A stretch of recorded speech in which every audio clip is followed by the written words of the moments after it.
¿Se puede explicar la muerte científicamente? ¿Cuándo empieza? ¿Qué pasa después? ¿Qué muestran las experiencias cercanas a la muerte? ¿Tenemos alma? Hoy, en Café Cultural, la muerte, desde la biología, la medicina y la física.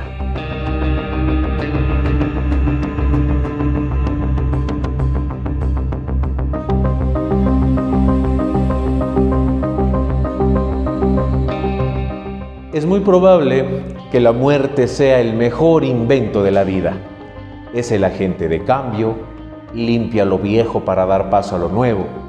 Pero, ¿por qué es inevitable la muerte biológica? La muerte crea espacio para cosas nuevas. Esto también es cierto para el cuerpo humano, que consta de miles de millones de células, que obviamente están en constante división todos los días y por lo tanto aseguran el crecimiento. Los organismos vivos tienen un método muy eficaz para que maten o destruyan células superfluas o potencialmente peligrosas, como células invadidas por virus, o también las células neoplásicas o cancerosas. La muerte celular programada.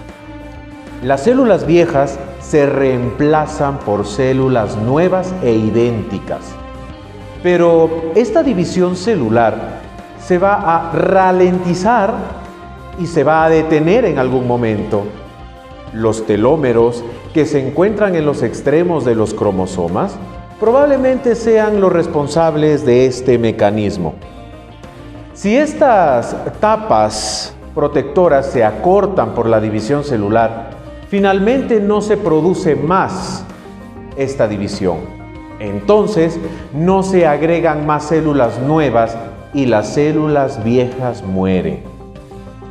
Aunque la enzima telomerasa puede asegurar que la división celular continúe, la telomerasa también puede acelerar, por ejemplo, el cáncer, por lo que tiene sentido biológico que la enzima esté activa en solo unas pocas células. Si el proceso se altera, por ejemplo, en nuestras plantas, por así decirlo, de energía celular, que son las mitocondrias, pues tiene consecuencias de gran alcance para todas las células de nuestro cuerpo. Biológicamente, el cuerpo funciona durante un máximo de 120 años. Sin embargo, la esperanza de vida real ha aumentado considerablemente con el tiempo debido a la mejora de las condiciones de vida y de higiene también. Por ejemplo, en Alemania, la esperanza de vida aumenta alrededor de 3 meses cada año. ¿Cómo yo puedo entonces ahora definir a la muerte? Entonces, partiendo de este principio biológico, podríamos decir que es el proceso de envejecimiento, a menudo que va a terminar con la falla de varios órganos. El sistema cardiovascular, colapsa, los pulmones y el cerebro van a fallar, etc. Y por ende va a ocurrir la muerte. Ahora, desde el punto de vista médico, existen diferentes tipos de muerte. Hay una muerte clínica en la que falla el sistema cardiovascular, se detiene el pulso, se detiene la respiración, los órganos ya no reciben oxígeno, ni tampoco nutrientes. Sin embargo, en el caso de una muerte clínica, la reanimación cardiopulmonar todavía es posible y a menudo tiene éxito. Esto ya no es posible en el caso de una muerte cerebral. Esto significa ya que el cerebro, el cerebelo y el tronco encefálico han fallado. Aunque ciertas células cerebrales todavía pueden estar activas, en capas más profundas durante la muerte cerebral, la conciencia ya se ha perdido. Sin embargo, en la muerte cerebral todavía se puede mantener viva artificialmente a una persona durante mucho tiempo. Incluso hay reportes en que hay mujeres con muerte cerebral que pueden incluso tener hijos. Algunos pacientes con esta patología también van a reaccionar a estímulos externos, por ejemplo, durante las operaciones. Sin embargo, desde ya un punto de vista médico, estos son solamente reflejos ya de la médula espinal y no sensaciones de dolor. Aún así, este tema sigue siendo muy controvertido. ¿Qué le pasa a nuestro cuerpo?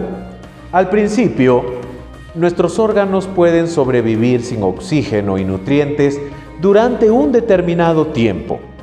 Solo ya gradualmente la división celular se va a detener por completo.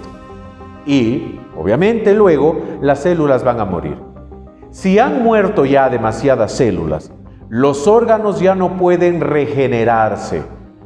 La reacción más rápida ocurre a nivel de cerebro, donde las células mueren después de 3 a 5 minutos, que ya no reciben oxígeno ni tampoco nutrientes. El corazón puede seguir latiendo hasta una media hora. Tan pronto como la sangre deja de circular, se hunde de forma o se forman en sí puntos de muerte, que sirven mucho para dar pista a los médicos forenses, principalmente, sobre la causa de la muerte y el lugar de la muerte. Después de 2 horas aparece la rigidez post-mortem, porque el cuerpo ya no produce ATP, el adenosíntrifosfato, que es la fuente de energía vital para las células. Sin este, los músculos se vuelven rígidos. Después de unos días, esta rigidez post-mortem vuelve a relajarse. El tracto gastrointestinal también va a morir, pero después de unos 2 o 3 días. Es mucho más rápido. ¿Por qué? Porque las bacterias aceleran la descomposición del cuerpo. Los patógenos en el cuerpo, sin embargo, siguen siendo peligrosos durante mucho tiempo. Los patógenos de la hepatitis, a modo de ejemplo, viven durante varios días. Las bacterias de la tuberculosis incluso pueden durar años en un cuerpo. Total, el proceso entonces de la descomposición del cuerpo humano tarda unos 30 años. ¿Qué nos enseñan ahora las experiencias cercanas a la muerte? Científicamente, una experiencia cercana a la muerte ocurre entre la muerte clínica y la reanimación. No solo la ciencia, sino también las religiones y el esoterismo se preocupan intensamente por las experiencias descritas, que pueden variar mucho según la interpretación de una cultura o de una región. Muchos de los afectados no han tenido ninguna experiencia cercana a la muerte, al menos durante esta fase. Otros, por otro lado, hablan de recuerdos que fluyen, de un desprendimiento del cuerpo, de paisajes o de una luz brillante al final del túnel. Algunos también reportaron un gran sentimiento de felicidad, mientras que otros experimentaron estados de miedo, estados de pánico. Aparentemente, las experiencias cercanas a la muerte son más frecuentes cuando la reanimación ha durado mucho tiempo y el suministro de oxígeno al cerebro se ve afectado durante más tiempo.